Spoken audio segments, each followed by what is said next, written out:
Je vais rallumer, mon cher Eddy. Chers amis, pour terminer ce spectacle comme nouvelle tradition, il existe une rubrique phare qui s'intitule La revue de presse. Bravo, on l'applaudit. La revue de presse hebdomadaire. Oui, car oui, l'actualité donne parfois à rire, à sourire, mais aussi parfois à pleurer. Nous allons commencer dans l'ordre. Qui a regardé le match de l'équipe de France hier? Tu te sens pas un peu seul? Vous avez regardé quoi? Apocalypse, c'est clair. Il fait plaisir. Qu'est-ce que tu as dit? Apocalypse, c'est clair. Ah oui, très bien. J'adore ce film. Alors, football. Hier soir, pour aller au Brésil, les Bleus ont montré qu'ils avaient des couilles. C'est vrai, c'est ce qu'ils avaient dit. Chaco avait dit avant, il faut qu'on montre qu'on a des couilles. Ce qui tombe bien, car rappelons qu'au Brésil, des couilles, tout le monde en a, même les femmes. Football, exploit hier contre l'Ukraine, les Bleus ont donc réussi à enfiler les buts et pas les putes. Bravo. Exploit. Bravo Karim. Avant la victoire 3-0 contre l'Ukraine, Franck Ribéry avait déclaré en conférence de presse « Plus rien ne me fait peur ». Ouais, et ça c'est parce qu'il n'a plus de miroir dans la salle de bain. Football toujours. Après leur victoire 3-0 contre l'Ukrainien, les Bleus ont arrosé les journalistes de champagne. Je sais pas si vous avez vu ça, c'est magnifique. C'est la première fois qu'ils arrosent quelqu'un après un match depuis Zaya. Football toujours. Maintenant que les Bleus sont qualifiés pour la Coupe du Monde au Brésil, une seule question se pose, pleine de suspense. Vont-ils descendre de l'avion? On y va, mais c'est pas sûr qu'on joue. Hein. Ah non, ils ne sont pas. Football toujours. Suite à la qualification des Bleus pour la Coupe du Monde, le Brésil attend 4000 à 5000 Français. Et rien qu'avec le budget de pute dépensé en 3 semaines, ils vont combler la dette du pays. Enquête, là on devient sérieux. La police rappelle que le tireur fou recherché à Paris portait un jean clair, une veste kaki et des chaussures vertes fluo.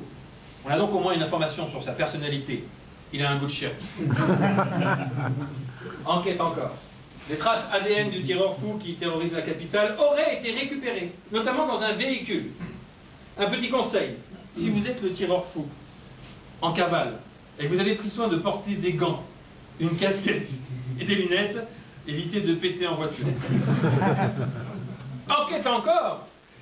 Les enquêteurs ont reçu des centaines de témoignages, 700 exactement, depuis le lancement de l'appel à témoins sur le tireur fou, avec le descriptif suivant. C'est un tireur qui serait fou. On va le choper. Enquête encore. La police a désormais une photo, je ne sais pas si vous avez vu la photo du gars, de face, à visage découvert. L'ADN du gars, le prénom qu'il aurait donné à l'automobiliste qu'il a pris en otage. Et donc maintenant, on s'en fout complètement, puisqu'on est qualifié pour la Coupe du Monde. Le gars pourrait être là, on se féliciterait. Enquête encore, selon les psychiatres, le tireur fou de Paris aurait une revanche à prendre sur la société. S'il pouvait plutôt prendre une revanche à la pétanque, ça nous arrangerait. Des gars. Parce que c'est pas grave, mais hop, cochonnet.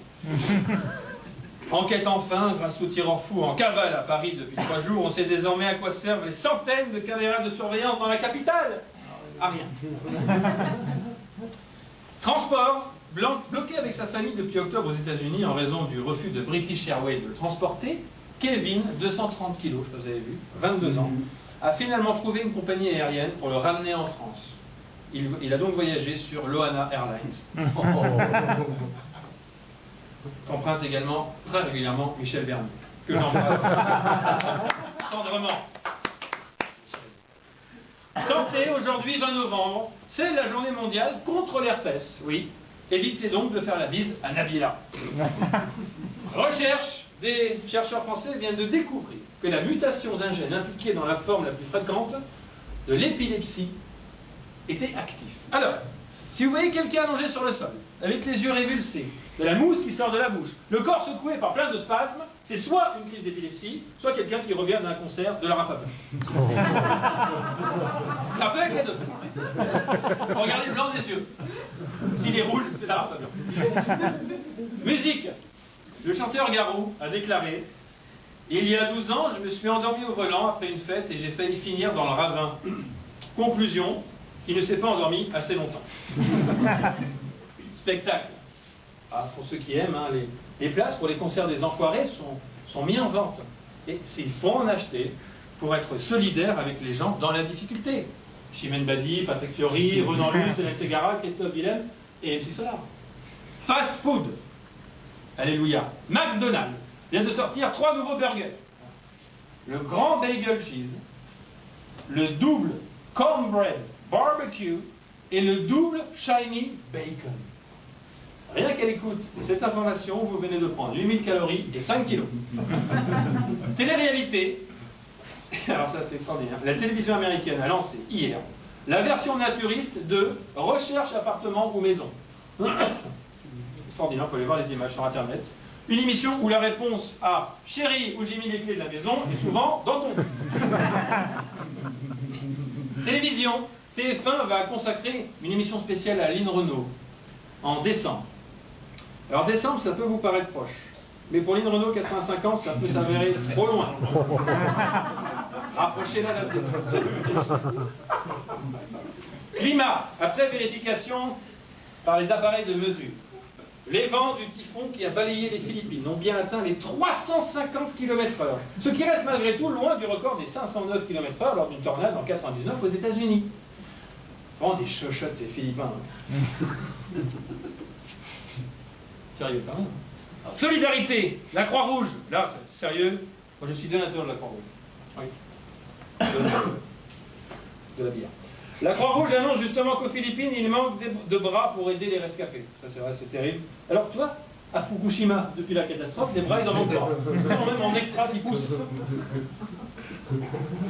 Insolite. Un étudiant vend sur internet des boîtes contenant l'air du village de Montcu, dans le Lot, je ne sais pas si vous connaissez depuis le petit rapporteur, célèbre pour son nom insolite avec le slogan « Respirez l'air de mon cul ».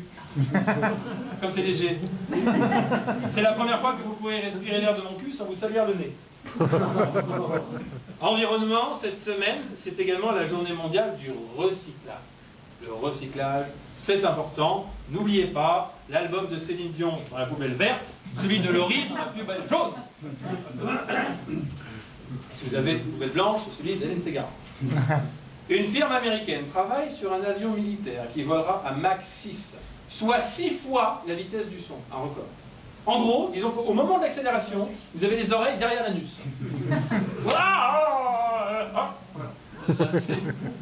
C'est la même chose que Carla Bruni, mais sur nature.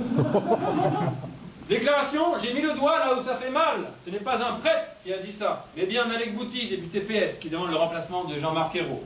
Et ça marche dans les deux sens. Miracle, alléluia. En Hongrie, un bébé est né d'une mère en état de mort cérébrale. Ouais. Tout le contraire de Nabila, qui elle est née en état de mort cérébrale. J'embrasse. Ouverture. La nouvelle tour du World Trade Center de New York a enfin été inaugurée. En gros, pour Al-Qaïda, c'est déjà Noël. Danse avec les stars. Le magazine Gay Têtu a élu Brahim Zeiba, 28 ans et compagnon de Madonna, 55 ans, l'homme le plus sexy de l'année. Danse avec les stars, c'est lui. Madonna l'a quant à elle élu l'homme le plus sexy de mamie. Libération, ah j'étais content. Libération, l'otage français Francis Colomb, otage au Nigeria depuis près d'1 an, a réussi, vous avez vu ça, à s'échapper de sa cellule. C'est formidable. Il faut dire qu'au bout d'1 an, Colomb se faisait chier. Provoqué, écoute. Voyage, Marine Le Pen a annulé son déplacement aux Antilles à cause d'un climat explosif après les insultes racistes à l'encontre de Christiane Taubira. Du coup, Marine Le Pen est déçue. Il paraît qu'elle a plus la banane. L'Europe, le modèle allemand commence à être critiqué par les autres pays européens. C'est vrai que quand on voit Angela Merkel, c'est vraiment pas un top modèle. Solidarité, ne rigole pas. Offrir 2500 radios sans pile au SDF pour Noël. C'est l'objectif de l'appel aux dons lancé par l'association Les Enfants du Canal. Cool, des radios sans pile. Après, faire semblant de dormir dans un lit pour faire semblant d'écouter de la musique. Ah. Génial. Très intelligent. Sport, l'Ice Marathon. Une course de 42 km par moins 45 degrés s'est déroulée hier dans l'Antarctique. Alors avis aux participants, hein, ces bruits de glaçons que vous entendez en courant, ce sont bien vos couilles. C'est pas chaud. Justice. Alors là, vous avez vu ça, Sweetie. C'est une fausse fillette philippine de 10 ans créée en 3D qui continue de piéger des milliers de pédophiles sur Internet. D'accord. Ah ça, aux Philippines, quand ils ont besoin des Occidentaux, ça les arrange. Sinon, c'est pas grave, je vais vraiment faire. Drogue. Non. Les policiers de Mantes-la-Jolie ont lancé une alerte à la cocaïne trop pure. Alors que, comme disait Amy Winehouse, la cocaïne n'est jamais trop pure. Hein? Regarde, c'est un peu. Cadeau, 20% des Français, c'est bientôt Noël, comptent acheter un produit cosmétique ou du parfum à un proche pour Noël. Conseil aux proches de la chanteuse Zaz, optez plutôt pour le Karcher. Et surtout entre les dents. Hygiène, justement. Selon les nouvelles préconisations de l'Union française de la santé bucco-dentaire, se brosser les dents 2 fois par jour suffirait à une bonne hygiène dentaire. 2 fois par jour. Précise bien, Franck Ribéry, c'est 2 fois par jour, pas par an, Franck. Hein? Circulaire. On fait quelque chose. Crise. Une étude révèle qu'en Europe, ce sont les enfants qui sont les plus touchés par la crise. Sauf au Vatican, ce sont les enfants qui sont les plus touchés par les prêtres. Une étude parue hier révèle comment les petits-enfants voient leurs grands-parents. Mignon tout plein. Comme tout le monde, hein, une haleine de boucle, la moustache de mamie qui pique et les couches qui sentent. Et pour finir, mon cher Eddy, célibat. Une étude de l'INSEE publiée ce matin révèle que les hommes sont davantage touchés que les femmes par le célibat à vie. Mais les hommes, eux, ont une arme secrète, Eddy, pour survivre, et tu la connais bien. YouPorn. Merci.